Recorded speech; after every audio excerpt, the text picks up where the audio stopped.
5. Like that. Do like that to the water. Do it back here. I have 3 kids. I have a 4-year-old, a 2-year-old, an 11-month-old, and I have one on the way. I love, like, they so innocent. Like, I went to get my hair done the other day, and when I came home, my 2-year-old was like, I like your hair, Mommy. You know what I'm saying? Just hyping me up. Like, you don't have to hype me up, son. I was like 4, 5-ish. Into foster care. Up until 8, I got adopted. Give me a hug. But it was a lot of, like, turmoil in that home. They was an older couple. They was, like, really strict. Like, I really couldn't, like, do what a normal child might could do. After that, I went to respite. I was just placed in different homes. So I was just, like, really all over the place. I think at that point, they just got tired of me going to different homes. And they was like, look, you know, you about to age out. A couple of months later, I found out I was pregnant. At the time, I was going through stuff with my child, his dad. It was like a really bad domestic violence. And now I had my son, and I ended up going to a transition house. At that time, CPS had came into play. They asking for my income, and I only get this much. Like, CPS, like, I'm like, y'all gonna take my child? Like, I didn't do nothing. Jason, what's your favorite color? They end up closing the investigation due to no findings. You like going to school? My kids would not even know nothing about foster care if I can help it. See you. Huh? You like seeing me? Yeah. Okay. Yeah. You do? You like being the big brother?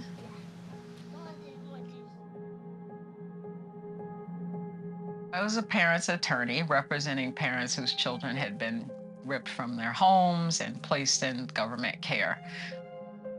Parents love their children, and I would say, you know, walk a mile in their shoes, right? See how they stretch a dollar, see how they are working 2 and 3 jobs and having trouble finding adequate childcare, sometimes at risk of being penalized for that and being found neglectful as a result.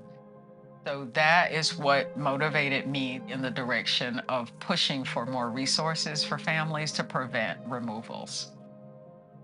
Mothers Outreach Network really is an attempt to change the way that people are viewing mothers, particularly Black mothers living in poverty. Poverty really is not neglect. We're very focused on putting cash in people's pockets. And what we know is that people are spending the cash on basic needs.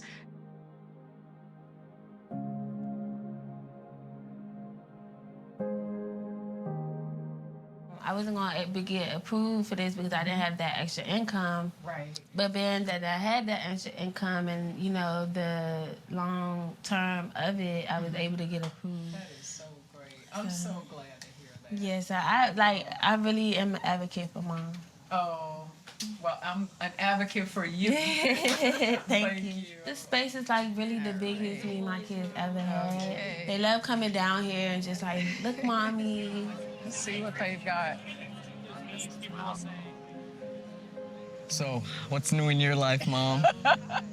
You know what's new. It's not new. It's been going on for like several years.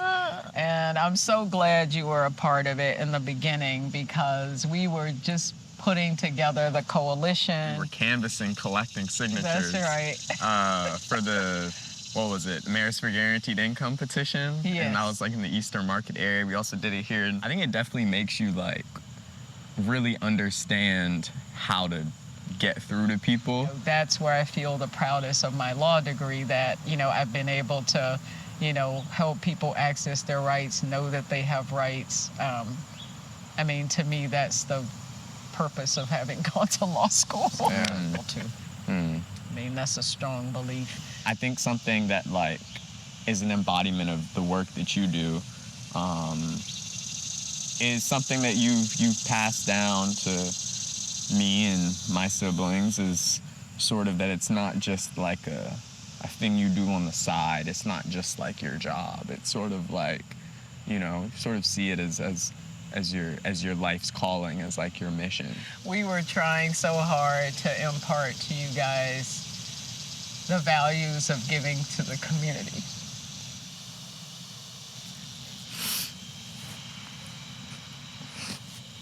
And I guess it worked, so glad to hear it. Yeah. So yeah, the program is privately funded, but the goal is to impact government policy.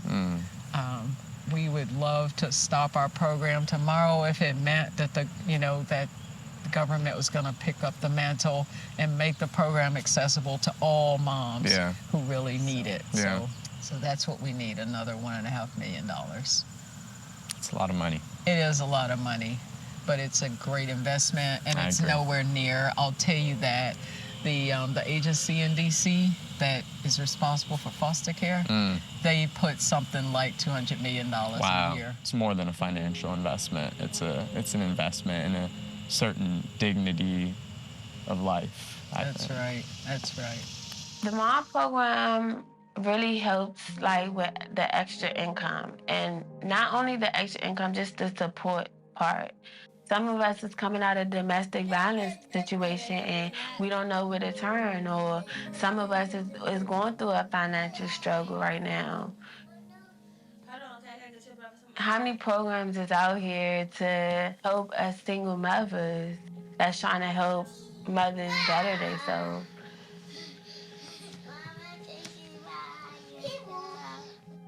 I called my little car a peace mobile, and I really did a lot of going around the community, and I put on like workshops, sort of conflict resolution workshops. So it's now I'm a mom and my work is with parents. So I don't think people realize that a lot of moms who are struggling really just feel disconnected and that they don't belong anywhere. And so being a part of a program, is where I think Ms. Holmes is feeling that she's belonging. And, I'm so happy to be able to provide that, but I wish we could make Ms. Holmes and others feel like they belong in other spaces.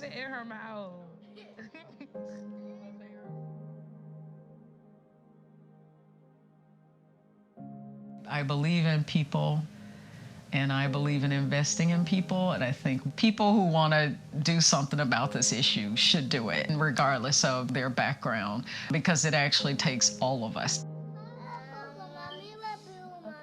Us moms are warriors because when you really got a life on the line and you have kids involved, you find that fight within. Nothing can tear them down. I feel like I'm a warrior because I love my kids to death. Like, I would do anything for my kids. I'm talking about I would put my life on the line for my kids because they came from me, like I was actually able to grow them for 9 months, 10 months, and they came from me. So they're a reflection of me. When we out and about and people see how happy my kids is, and, you can tell a well taken care of kid.